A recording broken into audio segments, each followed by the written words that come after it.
네 예비 장모가 뭐 하는 사람인지 알아? 때밀이라고. 어제 목욕탕에서 봤어. 남의 때를 밀어주면서 돈 버는 사람이라고. 어머님, 그게 무슨... 이럴 줄 알았어. 어제 그렇게 잘난 척하더니. 왜요? 내가 이제 누군지 아시겠어요. 난 우리 아들이 의사니까 최소한 교수 딸이나 의사 딸하고 결혼할 줄 알았지. 이렇게 때밀이 딸하고 결혼할 줄은 몰랐네. 어머니, 지금 무슨 말씀을... 왜? 사실이잖아. 이 보세요, 수진이 어머니. 그동안 얼마나 많은 사람 몸을 만졌어요? 그 더러운 손으로 우리 아들도 만질 거예요? 어머님, 우리 엄마 그렇게 부끄러운 짓 해서 돈 번 거 아닙니다. 그 직업으로 저를 의사로 만드셨어요. 엄마는 자랑스러운 제 어머니세요. 자랑스러워? 때밀이가 뭐가 자랑스러워? 돈이라도 많이 벌었어? 그러면 이런 데서 밥 먹을 때 그렇게 놀란 표정은 안 지었겠지. 사연을 듣고 난 후 각자의 의견을 댓글로 남겨주시기 바랍니다. 사소한 댓글이라도 사연자분에게 큰 힘이 될 수 있습니다. 각색될 수 있고 사연자분의 입장에서 구성될 수 있습니다. 양미자 여사는 대대로 내려오던 한약방 집안의 둘째 딸로 태어났습니다. 양미자 여사의 어린 시절은 늘 풍족했고 특히 아버지의 사랑을 듬뿍 받으며 자랐습니다. 이번에도 피아노 대회에서 금상 받았다며. 아버지는 늘 그녀를 자랑스러워 하셨습니다. 동네에서 가장 큰 한약방을 운영하는 집안이었기에 그녀는 당시 최고의 교육을 받으며 자랐습니다. 동생들도 그녀를 롤모델로 삼을 정도였습니다. 그녀의 방에는 피아노가 있었고 매일 레슨을 받으러 오는 가정교사도 있었습니다. 우리 미자는 영어도 1등하고 피아노도 잘 치고 참 복받은 아이야. 어머니는 늘 이렇게 말씀하시며 그녀를 예뻐하셨습니다. 하지만 고등학교 1학년이 되던 해 모든 것이 바뀌기 시작했습니다. 이와. 당신 요즘 강남이 뜨고 있다고 하더군. 우리도 거기 지점을 내야 해. 아버지는 어느 날 저녁 식사 자리에서 이런 말씀을 꺼내셨습니다. 한약방만으로는 미래가 없다며 제약회사 설립과 함께 강남 진출을 계획하셨습니다. 여보, 우리 지금도 충분히 잘 살고 있잖아요. 무리하게 확장할 필요가 있을까요? 어머니가 걱정스러운 목소리로 말씀하셨지만 아버지의 결심은 확고했습니다. 내가 알아보니까 강남의 땅값이 계속 오른대. 지금이 기회야. 빚을 좀 내더라도 해야 해. 결국 아버지는 은행 대출을 받아 강남에 큰 건물을 매입했고 제약회사 설립을 위해 모든 것을 투자했습니다. 하지만 얼마 지나지 않아 부동산 경기가 급격히 나빠졌고 제약회사 인허가 과정에서도 문제가 생겼습니다. 미자야, 이제 피아노는 그만두어야 할 것 같구나. 어느 날 저녁 어머니가 눈물을 글썽이며 말씀하셨습니다. 피아노뿐만이 아니었습니다. 다른 학원도 모두 그만두어야 했습니다. 아버지, 제가 아르바이트 할게요. 지금이라도 시작하면. 안 된다. 너는 공부에만 집중해라. 내가 어떻게든. 하지만 상황은 나아지지 않았습니다. 빚쟁이들이 매일같이 찾아왔고 결국 종로의 큰 한약방 건물도 넘기게 되었습니다. 양미자, 너네 이사 간다면서? 어디로 가게 됐어? 친구들의 물음에 그녀는 고개를 숙일 수밖에 없었습니다. 넓은 단독주택에서 작은 연립주택으로 이사를 가면서 그녀는 처음으로 생활에 급격한 변화를 겪었습니다. 어머니의 한숨 섞인 목소리가 밤마다 들려왔습니다. 아버지는 점점 말씀이 없어지셨고 술로 밤을 보내시는 날이 많아졌습니다.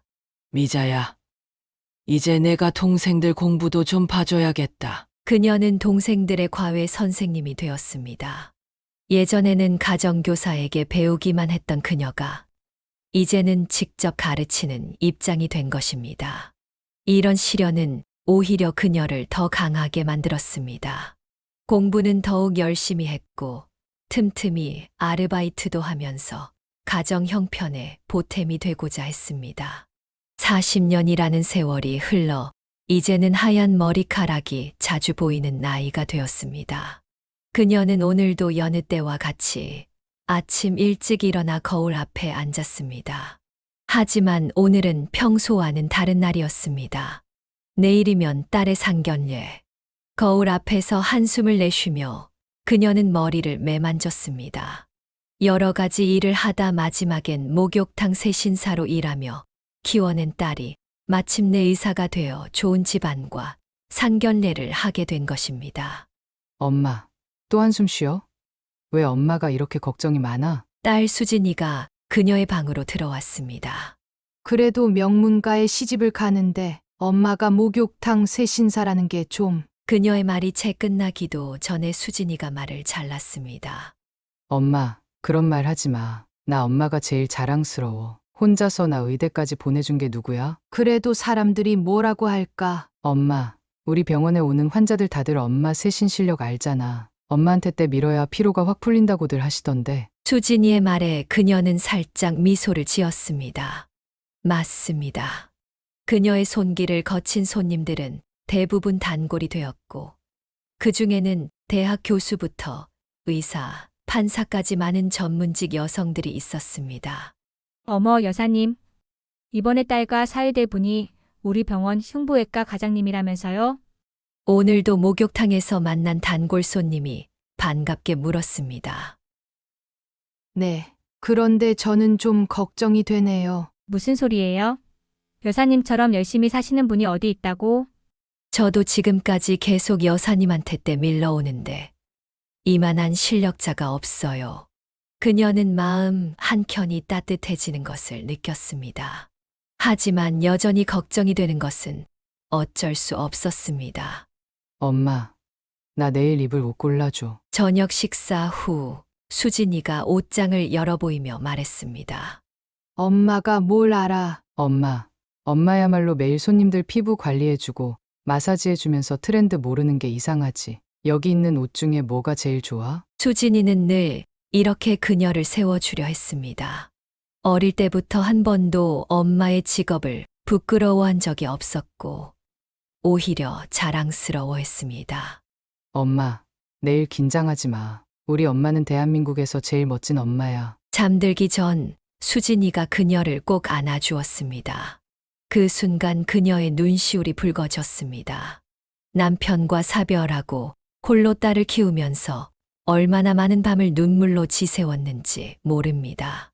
하지만 이제 그 딸이 훌륭한 의사가 되어 자신을 이렇게 자랑스러워하고 있었습니다. 우리 딸, 고마워. 그녀는 딸을 꼭 안아주었습니다.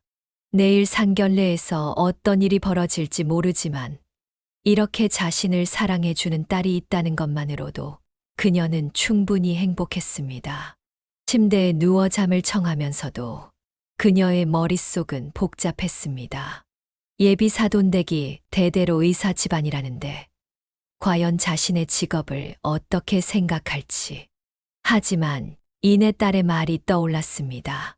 엄마, 당당하게 말해. 저는 20년차 베테랑 세신사입니다라고. 그녀는 마음을 다잡았습니다.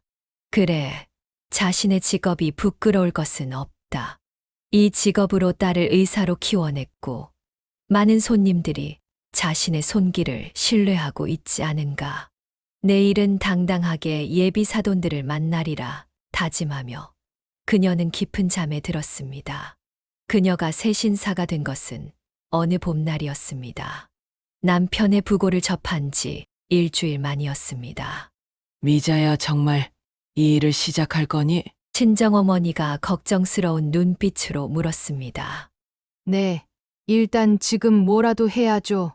제가 할 수 있는 일이 이것밖에 없어요. 수진이도 있고 엄마도 계시잖아요.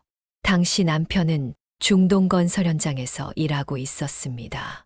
더 나은 미래를 위해 떠났던 남편은 현장에서의 사고로 영영 돌아오지 못했습니다. 처음에는 힘들 거예요. 하지만 저희가 다 도와드릴 테니 걱정하지 마세요. 목욕탕 사장님의 말씀이었습니다. 그녀는 처음 며칠간 수건을 개고 탈의실을 정리하는 일부터 시작했습니다. 언니 이렇게 손목을 돌리면서 해야 해요. 그래야 손님들이 편하시대요.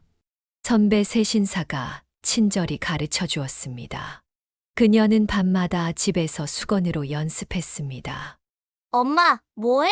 5살이던 수진이가 물었습니다. 응. 엄마가 잘하고 싶어서 우리 수진이 예쁜 옷도 사주고 나중에 공부도 많이 시켜주고 싶어서. 처음 한 달은 정말 힘들었습니다. 손가락이 부르트고 손목이 아팠습니다. 하지만 그녀는 포기하지 않았습니다. 양미자 씨, 오늘부터 직접 손님 받아보세요. 기본은 다 배우셨으니까. 2달이 지나자 사장님이 그녀를 믿어주었습니다. 첫 손님을 받던 날, 그녀의 손은 떨렸습니다. 어머, 손길이 참 부드럽네, 신입이세요? 첫 손님의 칭찬에 그녀는 눈물이 날 것 같았습니다. 수진아, 오늘 엄마가 첫 월급 받았어. 우리 떡볶이 먹으러 갈까? 와, 엄마 최고!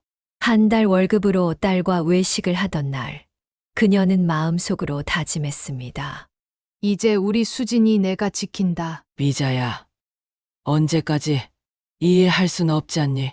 그래도 내가 대학까지 나온 사람인데. 친정어머니는 늘 걱정하셨습니다. 하지만 그녀는 이제 자신의 선택을 후회하지 않았습니다. 엄마, 제가 이제 우리 가족 책임질게요. 제 선택이니까 걱정하지 마세요. 시간이 흐르면서 그녀의 실력은 점점 늘어갔습니다. 손님들 사이에서 소문이 나기 시작했고 단골도 생겼습니다. 미자 씨에게 때 밀어야 제대로야. 다른 분들은 뭔가 아쉬워. 이런 말을 들을 때마다 그녀는 자부심을 느꼈습니다. 힘들었던 처음의 시간들이 이제는 보람으로 바뀌어 가고 있었습니다. 이제 우리 목욕탕에서 일한 지도 오래되셨고 실력도 좋아지셨으니 급여도 올려드릴게요. 사장님의 인정을 받으면서 수입도 늘어났습니다. 이제 수진이의 학원비도 부담할 수 있게 되었고 친정어머니의 약값도 걱정하지 않아도 되었습니다. 여보, 보고 있나요? 나 잘하고 있죠? 가끔 밤하늘을 보며 남편을 그리워했지만 이제는 눈물 대신 미소를 지을 수 있었습니다. 그녀는 자신의 직업에 자부심을 가지게 되었고 이 일을 통해 가족을 지켜낼 수 있다는 것에 감사했습니다. 세월이 흘러 이제는 목욕탕의 베테랑이 되었습니다. 그 시간 동안 그녀의 손길은 수많은 사람들에게 위로가 되었고 그 시간만큼 딸 수진이도 훌륭하게 자라주었습니다. 그렇게 시간이 흘러 수진이가 중학생이 되었습니다. 그녀는 딸이 학교에서 어떤 어려움을 겪을지 몰랐습니다. 엄마, 나 오늘도 도서관에서 공부하다 올게. 어느 날 수진이가 평소보다 이른 시간에 가방을 챙기며 말했습니다. 왜 이렇게 일찍 가니? 아침도 제대로 안 먹었는데. 괜찮아. 학교 앞에서 빵 사 먹을게. 수진이의 행동이 수상했지만 바쁜 출근 시간이라 그녀는 자세히 물어볼 겨를이 없었습니다. 수진이 어머님 혹시 잠깐 시간 되세요? 그날 오후 수진이의 담임 선생님께서 전화를 주셨습니다. 수진이가 요즘 아침 일찍 와서 계단 밑에서 혼자 공부하더라고요. 친구들이랑 안 어울리는 것 같아서요. 선생님의 말씀에 그녀의 가슴이 철렁 내려앉았습니다. 수진아, 엄마한테 말해줘. 무슨 일 있는 거니? 그날 저녁 수진이를 꼭 안아주며 물었습니다. 엄마, 애들이 나보고 때밀이 딸이래. 수진이가 흐느끼며 말했습니다. 근데 나는 그게 자랑스러운데 애들은 자꾸 놀리고 그래서 그냥 피하고 싶었어. 수진아, 엄마가 얼마나 열심히 일하시는데 나는 엄마가 자랑스러워. 근데 애들은 몰라. 그녀는 딸을 더욱 꼭 안아주었습니다. 우리 딸, 엄마한테 이런 말 진작 해줬어야지. 엄마를 창피하게 하고 싶지 않았어. 절대 창피하지 않아. 엄마는 우리 수진이가 자랑스럽다. 그날 이후 수진이는 달라졌습니다. 더 이상 숨지 않았고 오히려 당당해졌습니다. 우리 엄마는 마사지 전문가야. 피부과 의사 선생님도 우리 엄마한테 때 밀러 오신다고. 수진이는 이제 친구들에게 당당히 말했습니다. 진짜. 나도 너희 엄마한테 한번 가보고 싶다. 친구들의 반응도 달라졌습니다. 엄마, 나 이번에 전교 1등 했어. 중학교 2학년 1학기 기말고사에서 수진이는 전교 1등을 했습니다. 우리 딸이 해냈구나. 응. 이제 앞으로도 계속 1등 할 거야. 그리고 나중에 의사 돼서 엄마 고생 안 시킬 거야. 수진이의 눈빛은 결연했습니다. 그녀는 딸의 모습에서 자신의 어린 시절을 보는 것 같았습니다. 한때는 부유했다가 모든 것을 잃었던 그 시절. 자신도 이렇게 더욱 단단해지지 않았던가. 수진아, 너는 이미 엄마의 자부심이야. 그녀는 딸을 꼭 안아주었습니다. 때로는 힘들고 지칠 때도 있었지만 이렇게 훌륭하게 자라준 딸을 보며 그녀는 자신의 모든 선택이 옳았다고 느꼈습니다. 수진이가 고등학교 3학년이 되던 해 큰 시련이 찾아왔습니다. 친정어머니가 갑자기 쓰러진 것입니다. 어머님 상태가 많이 안 좋으세요. 큰 수술이 필요한데. 병원 의사의 말에 그녀의 심장이 덜컥 내려앉았습니다. 엄마, 할머니 꼭 나으실 거야. 내가 있잖아. 수진이가 그녀의 손을 꼭 잡아주었습니다. 그동안 모아둔 수술비가 있었지만 수진이의 대학 등록금을 위한 것이었습니다. 원래 저희는 가불이 안 되는데 그동안 여사님이 성실하게 일한 거 봐서 해드리는 겁니다. 목욕탕 사장님의 도움으로 수술비를 마련했습니다. 하지만 수술 후 긴 입원 생활로 인해 병원비는 계속 늘어갔습니다. 미자야, 이제 그만 나는 옛 시간이 얼마 남지 않은 것 같구나. 어머니는 결국 3개월간의 투병 생활 끝에 눈을 감으셨습니다. 장례를 치르고 집으로 돌아온 날, 그녀는 딸의 품에서 오열했습니다. 엄마, 내가 있잖아. 할머니가 나한테 늘 그러셨어. 너는 꼭 의사가 되어야 한다고. 수진이는 더욱 열심히 공부했습니다. 학교가 끝나면 도서관에서 밤늦게까지 공부하고 주말에도 쉬지 않았습니다. 미자 씨, 이제 좀 쉬세요. 너무 무리하시는 거 아니에요? 목욕탕에서도 그녀는 더 많은 시간을 일했습니다. 아침 일찍부터 밤늦게까지 쉬는 날도 반납했습니다. 수진이 공부시키려면 일해야 해요. 의대 등록금이 만만치 않다면서요. 그렇게 힘든 시간을 보내던 어느 날 수진이의 입시 결과가 나왔습니다. 엄마, 나 합격했어. 의대에 합격했어. 수진이의 눈에서는 눈물이 흘렀습니다. 우리 딸이 해냈구나. 그녀도 딸과 함께 울었습니다. 기쁨의 눈물이었습니다. 할머니가 보시면 얼마나 좋아하셨을까. 할머니는 지금 하늘에서 보고 계실 거야. 우리 수진이가 의사 되는 걸 꼭 보고 싶어 하셨는데. 하지만 기쁨도 잠시 현실적인 고민이 찾아왔습니다. 의대 등록금은 생각보다 더 비쌌습니다. 엄마, 나 장학금 신청해 볼게. 그리고 과외도 할 수 있을 것 같아. 안 돼. 의대 공부가 얼마나 힘든데 너는 공부에만 전념해. 그녀는 새벽에도 일하기 시작했습니다. 다른 목욕탕에서 아침 준비 일도 했습니다. 양 여사님, 우리 목욕탕에서도 일해주시면 안 될까요? 소문을 듣고 찾아온 다른 목욕탕 사장님들의 제안도 있었습니다. 그녀는 모든 제안을 받아들였습니다. 엄마, 내가 알아봤는데 반액 장학금을 받을 수 있대. 수진이의 노력으로 장학금도 받게 되었습니다. 양미자 씨, 정말 대단하세요. 딸을 의사로 만드시다니. 주변 사람들의 칭찬이 늘어났지만 그녀는 아직도 갈 길이 멀다고 생각했습니다. 우리 수진이가 훌륭한 의사가 될 때까지 이 엄마가 꼭 뒷바라지 해줄 거야. 그녀는 매일 밤 잠들기 전 하늘에 계신 어머니께 기도했습니다. 엄마, 우리 수진이 잘 크죠? 이제 의사가 되어서 아픈 사람들 도울 거예요. 엄마가 그렇게 바라시던 대로요. 그렇게 6년간의 의대 생활과 1년의 인턴 생활을 마치고 수진이는 내과 레지던트가 되었습니다. 그녀는 딸이 병원에서 밤늦게까지 일하는 모습을 보며 마음이 아팠습니다. 수진아, 너무 무리하지 마. 밥은 제대로 먹고 다니니? 엄마, 나는 엄마보다 덜 힘들어. 엄마는 나 의대 보내려고 얼마나 고생하셨어. 어느 날 수진이가 설레는 목소리로 전화를 걸어왔습니다. 엄마, 나 좋아하는 사람이 생겼어. 어머, 누군데? 우리 병원 흉부외과 선생님. 처음엔 수술할 때 마주치다가 준혁은 수진이보다 5살이 많았습니다.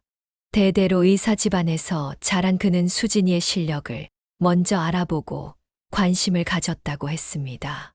어제는 밤새 응급수술하고 나왔는데 준혁 씨가 내 얼굴이 창백해 보인다면서 따뜻한 죽을 사왔어. 너무 다정하더라고. 수진이의 얼굴에는 꽃이 핀 듯 환한 미소가 가득했습니다. 근데 수진아, 상대방 집안이 대대로 의사 집안이라며. 엄마, 걱정하지 마. 준혁 씨는 전혀 그런 거 신경 안 써. 오히려 내가 힘들게 공부해서 의사가 된 게 대단하대. 자기는 길이 다 정해져 있었지만 나는 스스로 이 길을 선택하고 이뤄냈다고. 그래도 엄마는 걱정이다. 시댁이 너무 하잖아. 엄마, 준혁 씨 할아버지가 병원장이시고 아버님도 흉부외과 과장님이셨대. 삼촌들도 다 의사시고. 근데 준혁 씨는 달라. 어제는 자기가 태어날 때부터 의사가 정해져 있어서 오히려 내가 부럽대. 연애 기간 동안 수진이는 더욱 빛이 났습니다. 레지던트 생활의 고단함 속에서도 사랑의 설렘으로 하루하루를 보냈습니다. 우리 딸, 이제 의사 선생님이랑 연애하네. 그게 어제는 수술실 간호사들이 우리 보고 병원의 로미오와 줄리엣이래. 1년이 지나고 어느 날 수진이가 퇴근 후 집에 들렀습니다.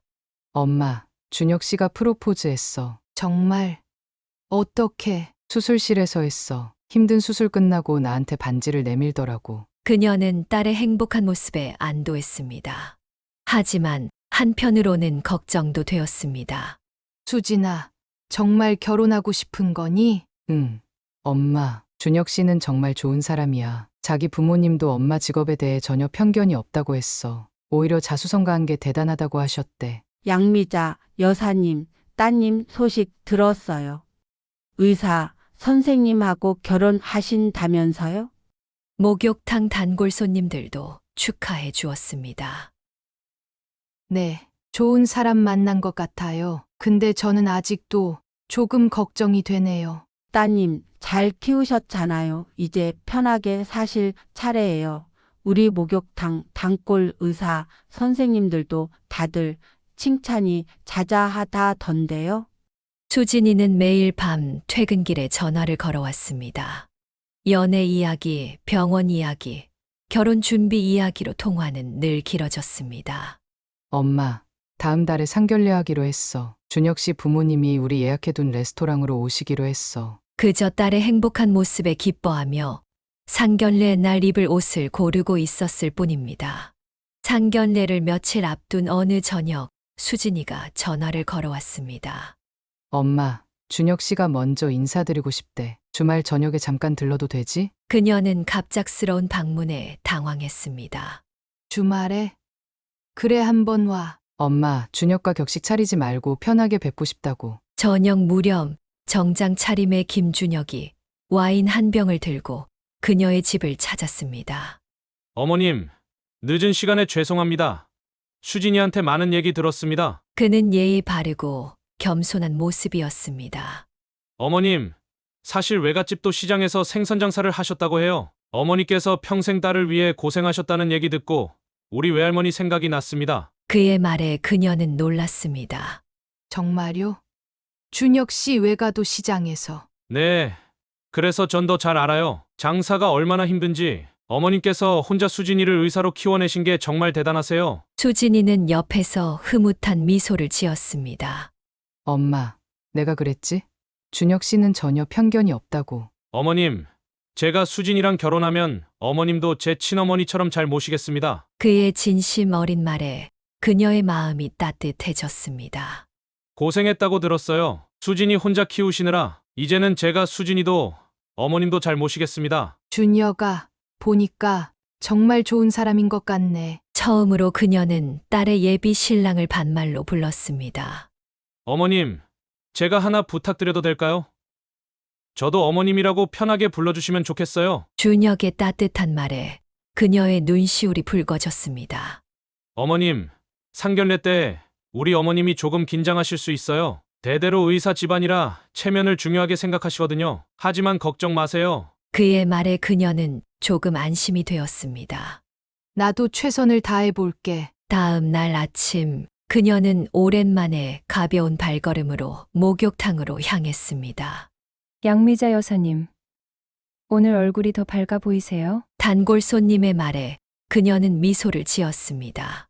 네. 어제 사위 될 사람을 봤거든요. 생각보다 더 좋은 사람인 것 같아요. 그러시겠어요. 따님이 고른 사람인데 틀림없이 좋은 분일 거예요. 그녀는 마음이 한결 가벼워졌습니다. 이제 며칠 후면 있을 상견례. 예비 시어머니도 분명 좋은 분일 거라고 생각했습니다. 상견례를 이틀 앞둔 아침, 그녀는 평소처럼 목욕탕으로 출근했습니다. 단골 손님들과 인사를 나누며 하루를 시작하려는데 처음 보는 손님이 들어왔습니다. 어휴, 이게 무슨 냄새야. 여기는 청소하네요. 그 손님은 들어서자마자 코를 막으며 큰 소리로 말했습니다. 손님, 무슨 냄새 말씀이신지. 저기 건어물 파는 아줌마 때문인 것 같은데요? 아니, 이런 데를 어떻게 목욕하러 와요? 내보내던가 하지. 건어물집 정 씨는 20년 넘게 이 목욕탕을 다닌 단골 손님이었습니다. 내가 뭐, 정 씨가 당황해하며 말을 꺼내려는데 그 손님이 다시 목소리를 높였습니다. 아니, 장사하는 사람이 기본이 안 되어 있네. 몸에서 비린내가 나는데 이런 공중 목욕탕을 어떻게 와요? 아니 이 아줌마가 제가 20년 넘게 여기 다녔는데 그런 말씀은 처음 듣습니다. 20년이나 됐다고요? 더 큰 문제네요. 이런 분이 계속 다니게 하다니. 이 목욕탕 관리 왜 이래요? 그녀는 더는 참을 수 없었습니다. 손님, 그만하세요. 이분 오래 다니셨고 깨끗하고 품이 있는 분이세요. 아니, 때밀이 주제에 손님한테 이래도 되는 거예요? 당신이 뭔데 참견이래? 여기 사장이야? 사장 나오라 그래. 손님은 이제 그녀에게 화살을 돌렸습니다. 어디서 때밀이가 주제 넘게. 당신 자격이나 있어요? 목욕탕 사장님이 나서려 했지만 손님은 더욱 기세등등해졌습니다. 때밀이가 때밀이지. 할 줄 아는 거 없어서 돈 받고 남의 몸 만지는 게 뭐가 자랑이라고. 손님, 이제 그만하시죠. 우리 목욕탕에서 나가주세요. 뭐라고요? 내가 돈 내고 들어왔는데 나가라고요? 결국 일은 경찰서까지 가게 되었습니다. 이런 일로 경찰서까지 오게 해서 죄송합니다만 도저히 저 아줌마는 그냥 넘어갈 수가 없습니다. 사장님이 단호하게 말했습니다. 아니, 제가 잘못했습니다. 합의하고 싶은데요. 갑자기 손님의 태도가 돌변했습니다. 두툼한 봉투를 꺼내며 사과를 했습니다. 그렇게 일은 마무리되었지만 그녀의 마음은 쓸쓸했습니다. 양미자 여사님, 속상해하지 마세요. 우리가 다 알잖아요. 여사님이 얼마나 대단한 분인지. 정 씨가 그녀의 손을 잡아주었습니다. 네. 근데 왜 그 손님이 갑자기 태도를 바꾸고 합의금까지 준 걸까요? 에이, 신경 쓰지 마세요. 어떤 사람은 돈으로 모든 걸 해결하려 하나 봐요. 그날 저녁 수진이에게 전화가 왔습니다. 엄마, 내일 상견례 준비는 다 됐어? 응, 다 됐어. 하지만 그녀는 오늘 있었던 일을 딸에게 말하지 않았습니다. 딸의 행복한 순간에 걸림돌이 되고 싶지 않았기 때문입니다. 드디어 상견례 당일 그녀는 가슴을 진정시키며 고급 레스토랑으로 향했습니다. 엄마, 긴장 풀어. 어제 준혁 씨가 그랬잖아. 어머님도 날 많이 좋아하신대. 하지만 레스토랑에 들어서는 순간 그녀의 얼굴이 창백해졌습니다. 테이블에 앉아있는 예비 시어머니는 바로 어제 목욕탕에서 그 난리를 피웠던 손님이었습니다. 어머니, 이쪽이 수진이 어머님이세요. 아버님은 안타깝지만 일찍 돌아가셨다고 하고. 준혁이 정중히 소개했습니다. 어머나, 예비 시어머니의 눈이 커졌습니다. 잠시 침묵이 흘렀고 이내 그녀의 입가에 비웃음이 걸렸습니다. 네 예비 장모가 뭐 하는 사람인지 알아? 때밀이라고. 어제 목욕탕에서 봤어. 남의 때를 밀어주면서 돈 버는 사람이라고. 수진이가 자리에서 벌떡 일어났습니다. 어머님, 그게 무슨... 이럴 줄 알았어. 어제 그렇게 잘난 척하더니. 왜요? 내가 이제 누군지 아시겠어요. 예비 시어머니는 와인을 한 모금 마시며 말을 이었습니다.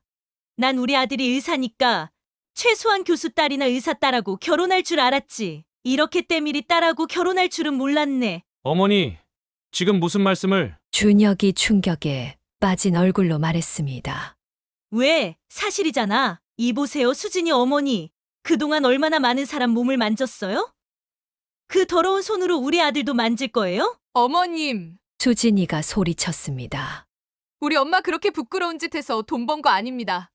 그 직업으로 저를 의사로 만드셨어요. 엄마는 자랑스러운 제 어머니세요. 자랑스러워? 때밀이가 뭐가 자랑스러워? 돈이라도 많이 벌었어? 그러면 이런 데서 밥 먹을 때 그렇게 놀란 표정은 안 지었겠지. 그녀는 묵묵히 자리에서 일어났습니다. 수진아, 가자. 엄마, 이렇게 도망가면 그게 끝인 줄 아세요? 우리 아들이랑 결혼하고 싶으면 지금이라도 사과하세요. 어제 일, 결혼 못합니다. 수진이가 단호하게 말했습니다.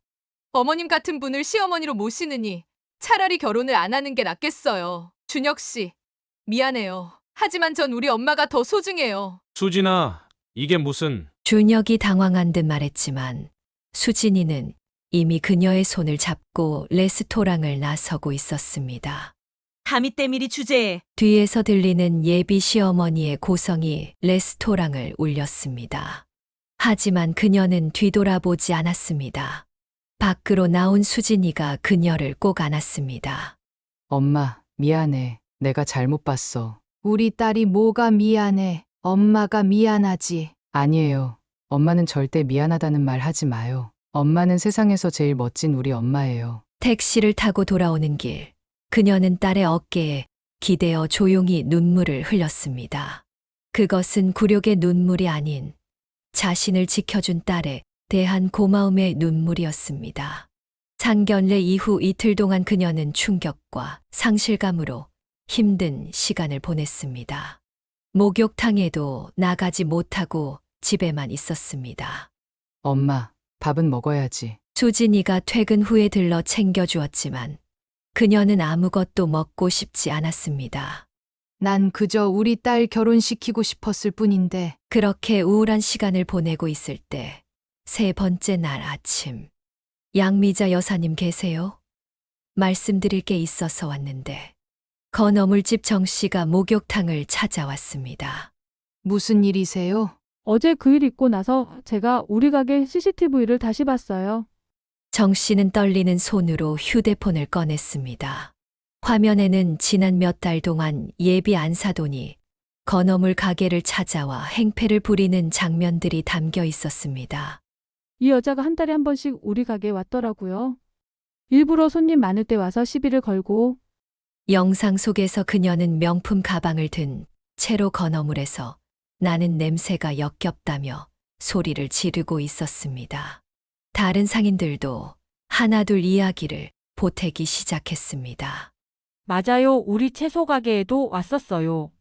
상한 채소를 팔았다며 행패를 부리다가 합의금을 주고 갔죠. 시장 상인들 사이에서는 합의금 부인으로 소문이 났더라고요. 그때 수진이가 목욕탕으로 들어왔습니다.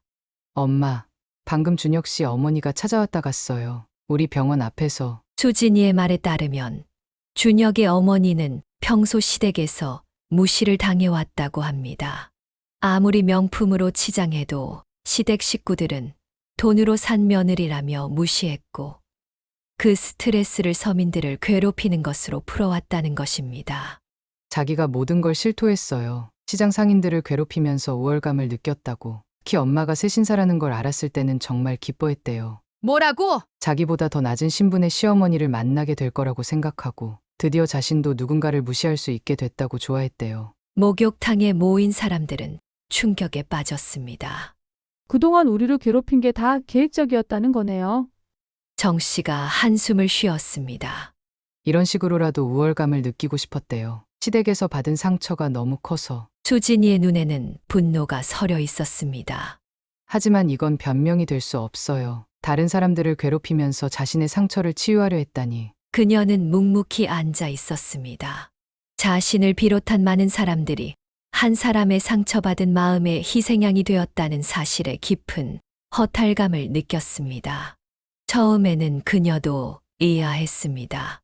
그토록 당당하고 도도하던 예비 안사돈이 하루아침에 이렇게 달라진 것이 이해되지 않았습니다.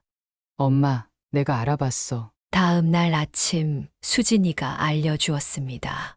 준혁 씨 아버님이 얼마 전에 대학병원 의료원장으로 내정되셨대요. 다음 달에 공식 발표 예정이었는데. 그게 무슨 상관이? 어머님이 그동안 했던 행동들이 알려지면 아버님 의료원장 자리가 날아갈 수도 있대요. 요즘 의료계에서는 배우자의 도덕성까지 엄격하게 본대요. 그제서야 그녀는 이해가 갔습니다. 예비 안사돈의 갑작스러운 태도, 변화는 남편의 승진 때문이었던 것입니다. 게다가 준혁 씨 할아버님께서 재산 분배를 앞두고 계시대요. 자식들 중에 누가 병원을 물려받을지 결정하시는 중이라는데. 아, 그래서. 네, 만약 어머님의 행실이 알려지면 아버님은 병원 상속은커녕 의료원장 자리도 못하실 거예요. 수진이의 설명을 들으니 모든 것이 명확해졌습니다.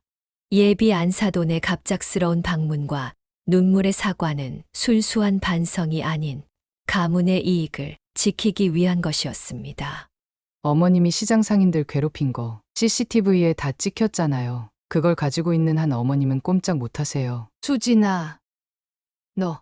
엄마, 전 이제 의사예요. 환자를 대하면서 배웠어요. 때론 아픈 만큼 치료도 강하게 해야 한다는 거요. 그녀는 딸을 바라보았습니다. 언제 이렇게 성장했나 싶었습니다.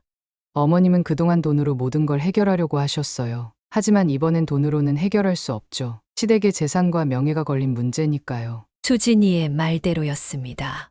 예비 안사돈이 그토록 무릎을 꿇으며 빌 수밖에 없었던 이유가 바로 여기에 있었던 것입니다. 근데 수진아, 너무 가혹한 거 아닐까? 엄마, 어머님은 그동안 수많은 사람들에게 상처를 주셨어요. 이번 기회에 진정한 반성을 하셔야 해요. 그래야 어머님도 달라지실 수 있어요. 그녀는 고개를 끄덕였습니다. 어쩌면 이것이 예비 안사돈에게는 축복일지도 모른다는 생각이 들었습니다. 20년간 시댁의 구박에 시달리며 쌓인 상처를 풀 수 있는 기회이자 진정한 반성을 통해 새 사람이 될 수 있는 기회였으니까요. 수진이의 말을 들으며 그녀는 깊은 생각에 잠겼습니다. 예비 안사돈이 왜 그토록 자신을 무시하고 싶어 했는지, 왜 그렇게까지 다른 사람들을 괴롭혔는지, 그 이면에는 깊은 상처가 있었습니다. 알고 보니 시댁에서 20년은 그녀에게 긴 굴욕의 시간이었습니다. 생선장사의 딸이라는 이유로 시작된 차별은 날이 갈수록 심해졌습니다. 그리고 그 긴 세월 동안 쌓인 상처는 결국 다른 이들을 향한 폭력이 되어 돌아왔습니다. 결혼식 전날 시어머니는 다른 친척들에게 이렇게 말했습니다. 큰 며느리는 대학 교수 딸이고 작은 며느리는 판사 딸인데 셋째 며느리는 좀 급이 다르네요 하는 수 없죠. 아들이 고집을 부리는 걸. 결혼 첫날부터 그녀는 비린내 나는 며느리라는 별명이 붙었습니다. 아무리 향수를 뿌리고 치장을 해도 시어머니는 늘 코를 막았습니다.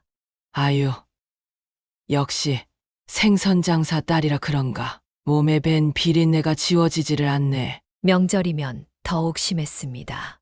음식을 준비해도 시어머니는 손님들 앞에서 일부러 말을 흘렸습니다.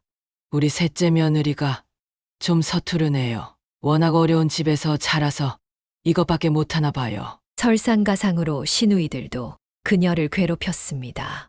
명품 가방을 일부러 그녀 앞에서 자랑하고 값비싼 옷을 보여주며 놀리곤 했습니다. 가장 큰 상처는 아들 준혁이 태어났을 때였습니다.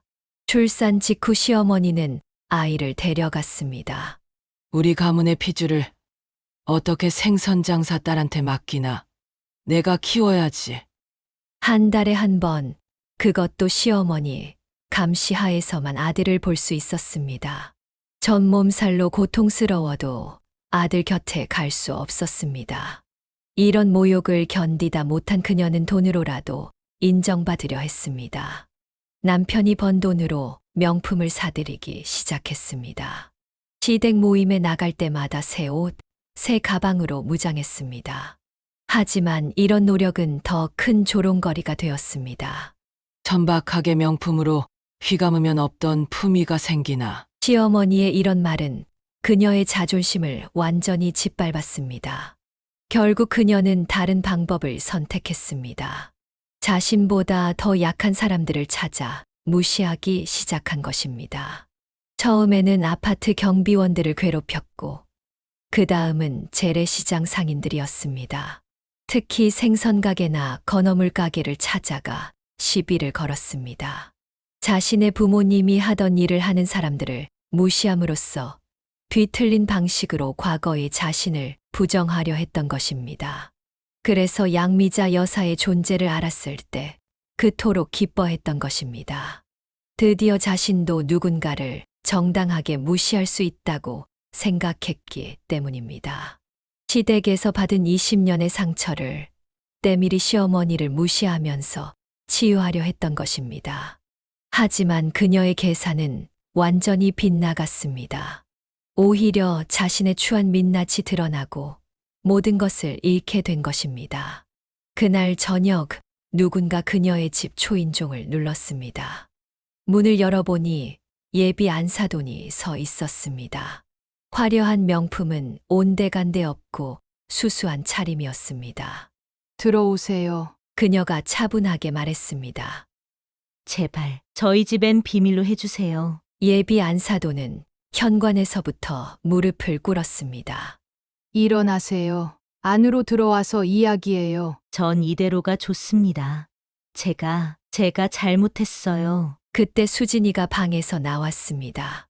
어머님, 그렇게 무릎 꿇으실 때가 아닌 것 같은데요. 시장 상인분들 앞에서 무릎 꿇으셔야 하는 거 아닌가요? 수진아, 네, 맞아요. 내가 다 잘못했어요. 시장 상인분들께도 찾아가서 사과할게요. 예비 안사돈의 눈에서 눈물이 흘렀습니다. 근데 왜 하필 우리 엄마셨어요? 어제 상견례에서 그렇게 모욕적인 말씀을 하시기 전에 엄마가 어떤 분인지 아셨잖아요. 그게 내가 잠시 미쳤었나 봐. 시댁에서 계속 무시당하는데 드디어 나보다 더 낮은 신분이 들어온다고 하니까. 낮은 신분이요? 우리 엄마는 당당한 직업인이세요. 수진이의 목소리가 날카로워졌습니다. 죄송해요. 정말 죄송해요. 내가 잘못 생각했어요. 난 그저 시댁에서 30년 동안 무시당하면서. 그래서 다른 사람들을 무시하면서 위안을 얻으셨다고요? 네, 제가 비겁했어요. 하지만 제발 남편과 준혁이에게는 말하지 말아주세요. 이혼하자고 할 거예요. 그때 수진이가 휴대폰을 꺼냈습니다. 그럼 이렇게 하시죠. 지금 사과 영상을 찍으세요. 그동안 괴롭히신 모든 분들께 네, 찍으세요. 그리고 직접 찾아가서 사과하시는 것도 영상으로 남기세요. 만약 앞으로도 이런 일이 반복된다면 이 영상들은 바로 준혁 씨 아버님께 전달될 거예요. 수진아. 그녀가 말리려 했지만 수진이는 단호했습니다. 엄마, 이건 꼭 필요해요. 어머님이 진심으로 반성하고 계신다면 당연히 하셔야죠. 예비 안사돈은 떨리는 손으로 수진이가 건넨 종이를 받았습니다. 거기에는 그동안 그녀가 괴롭혔던 상인들의 명단이 적혀 있었습니다. 전부 다 찾아가서 사과하세요. 네, 알겠습니다. 그리고 한 가지 더. 우리 엄마께 진심으로 사과하세요. 새 신사라고 무시하신 것에 대해서. 예비 안사돈은 그녀 앞에 다시 무릎을 꿇었습니다. 정말 죄송합니다.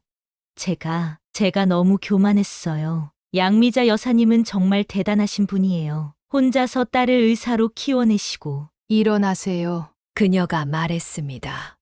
이제 그만 가보세요. 앞으로 어떻게 사실 건지는 어머님의 선택입니다. 예비 안사돈은 흐느끼며 일어섰습니다. 현관문을 나서기 전 그녀는 마지막으로 고개를 숙였습니다. 정말 죄송합니다. 문이 닫히고 수진이가 그녀를 꼭 안았습니다.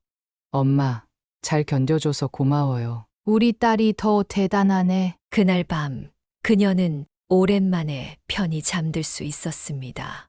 그들이 나눈 대화가 있었던 날로부터 일주일 후 뜻밖의 소식이 들려왔습니다. 엄마, 큰일 났어요. 수진이가 퇴근 후 급하게 집으로 들어왔습니다. 무슨 일이야? 준혁 씨네 집에서 모든 걸 알게 됐대요. 어머님이 찍은 사과 영상을 시장 상인분들께 보여드리러 갔을 때 우연히 준혁 씨 작은 아버님이 그걸 보셨다고 해요. 알고 보니 준혁의 작은 아버님은 그 시장 근처에서 자주 장을 보시는 단골이었습니다. 상인들이 예비 안사돈의 사과 영상을 보고 있을 때 우연히 그 자리에 있었던 것입니다.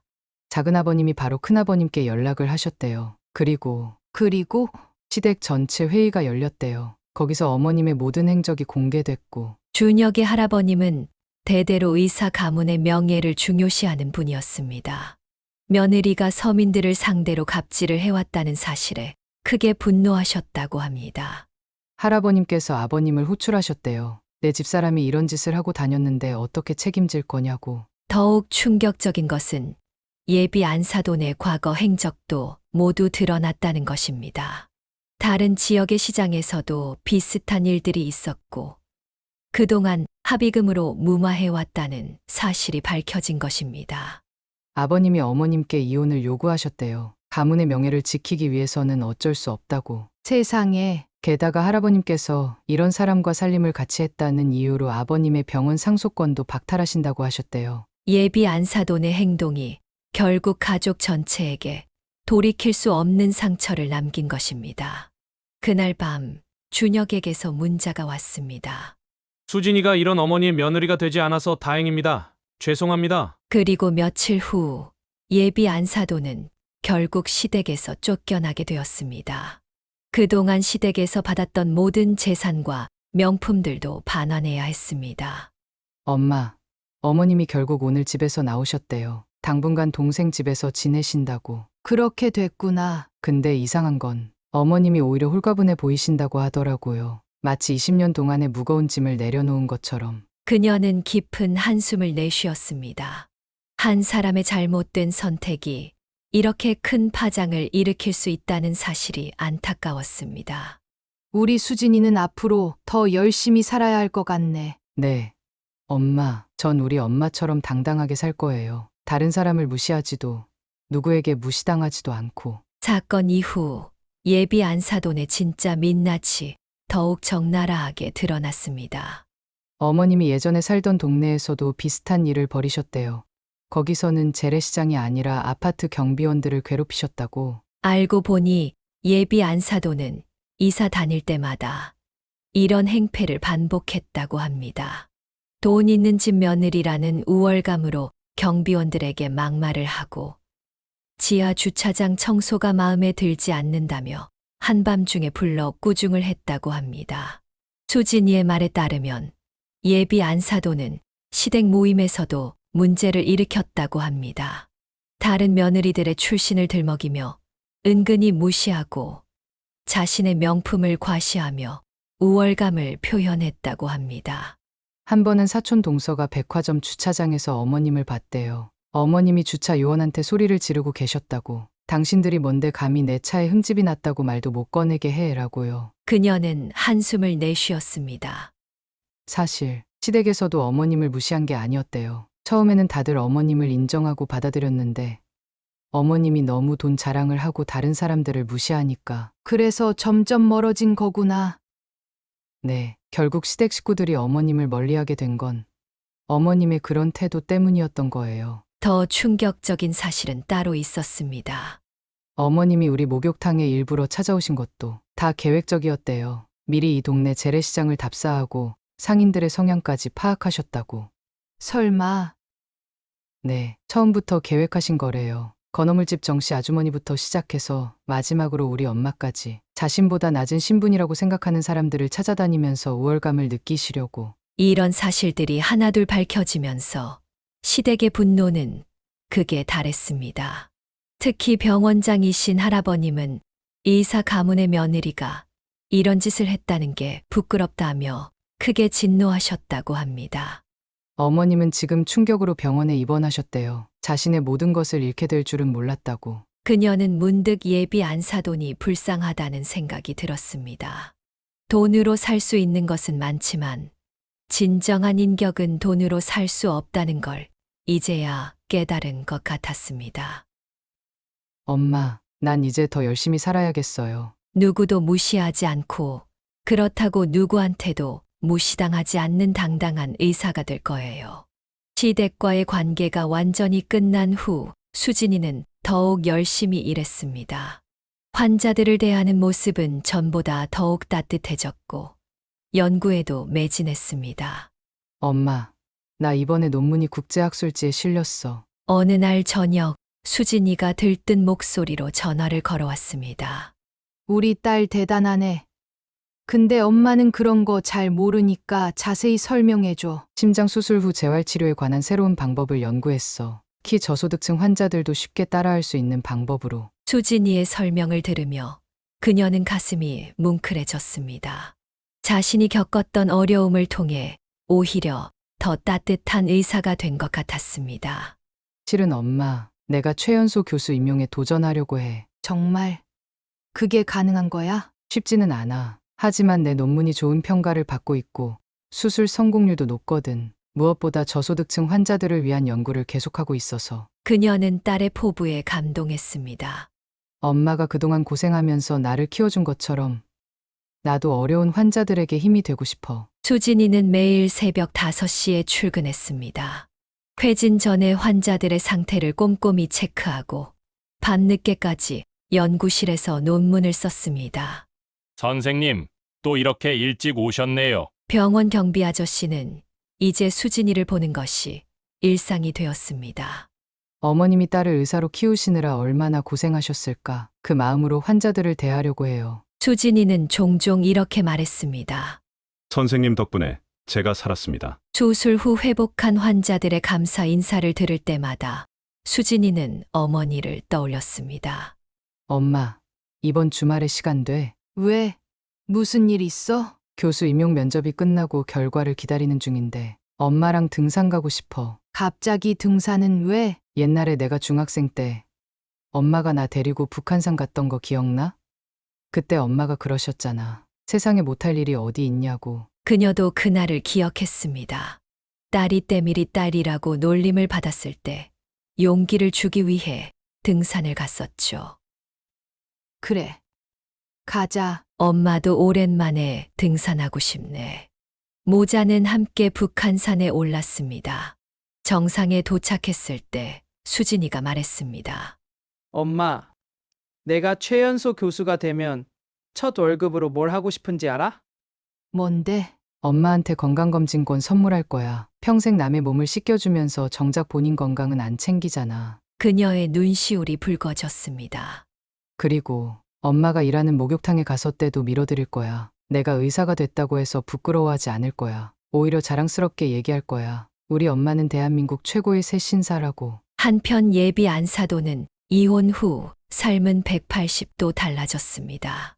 엄마, 어제 우연히 어머님을 봤어요. 수진이가 퇴근길에 들른 시장에서 그녀를 마주쳤다고 했습니다. 어디서? 사거리 앞 분식집에서요. 설거지를 하고 계시더라고요. 알고 보니 예비 안사도는 시댁에서 쫓겨난 후 모든 재산을 반환하고 전셋집으로 옮겼다고 합니다. 명품 가방도 반지도 모든 것을 내놓아야 했습니다.